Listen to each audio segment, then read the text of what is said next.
টানা বৃষ্টিতে বন্যা, পাহাড় ধস, চারদিকে থই থই পানি।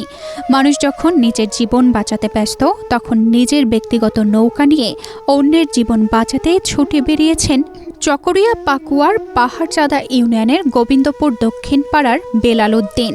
দিনরাতের ক্লান্তি ভুলে পানিবন্দী মানুষকে নিরাপদ স্থানে পৌঁছে দিয়েছেন। অসহায় পরিবারগুলোর পাশে দাঁড়িয়েছেন নিঃস্বার্থভাবে।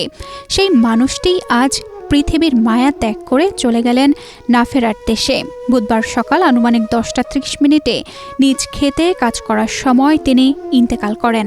গত 2 দিন আগে যে মানুষ পানিবন্দী ছিল, সেই অবস্থায় বেলাল উদ্দিন মানুষকে তার নৌকা নিয়ে বিভিন্ন প্রান্তরে যাওয়ার সহযোগিতা করেছেন, যাতায়াতের সুবিধা করে দিয়েছেন।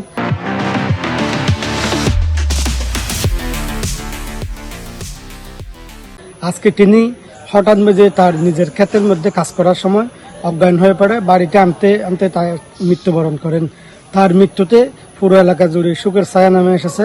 সাম্প্রতিক ভয়াবহ বন্যায় প্রবল বর্ষণকে উপেক্ষা করে নিজের নৌকাটি মানুষের সেবায় নিয়োজিত রেখেছিলেন বেলাল উদ্দিন।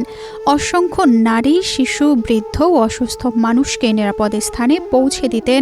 নিজের নিরাপত্তার কথা একবারও ভাবেননি তিনি। মানুষের মুখে হাসি ফোটানোই যেন ছিল তার একমাত্র লক্ষ্য। তার মৃত্যুতে শুধু পরিবার নয়, শোকাহত পুরো গ্রাম। এই ব্যক্তি যিনি তার নিজের নৌকা নিয়ে নৌকা চালায় প্রত্যেকটা মানুষকে উদ্ধার করে সে বিভিন্ন উদ্ধার করছে। উদ্ধার করে মনে করেন যে উদ্ধার করে তারা এগুলো তাদেরকে খাবার দাবার এইটা ওইটা মানে অনেক কিছু দিয়ে তাদের হেল্প করছে। সে যদিও বা সম্পূর্ণ করতে পারে নাই, কিন্তু তিনি মানুষের মাধ্যম হয়ে কিন্তু উপকার করছে, সহযোগিতা করেছেন, আনা নেওয়া করেছেন, তাদেরকে নিরাপদ আশ্রয়ে পৌঁছে দিয়েছেন এবং যারা বন্যার্থদের সাহায্য করার জন্য এসেছিল তাদেরকে পাশে দাঁড়িয়েছেন এবং তাদেরকে নিয়ে যাওয়ার জন্য একটা যে সহযোগিতা করেছেন, তার মৃত্যুতে আসলে আমরা গভীর শোক প্রকাশ করছি। বিপদের সময় নিজের নৌকাকে যিনি মানুষের জীবনের ভরসা বানিয়েছিলেন, আজ সেই নৌকার মাঝেই নেই। তবে মানবতার জন্য বেলাল উদ্দিনের নিঃস্বার্থ অবদান বেঁচে থাকবে মানুষের হৃদয়ে। তানজিদা রহমান, ইনায়া, বাংলাদেশ প্রতিদিন।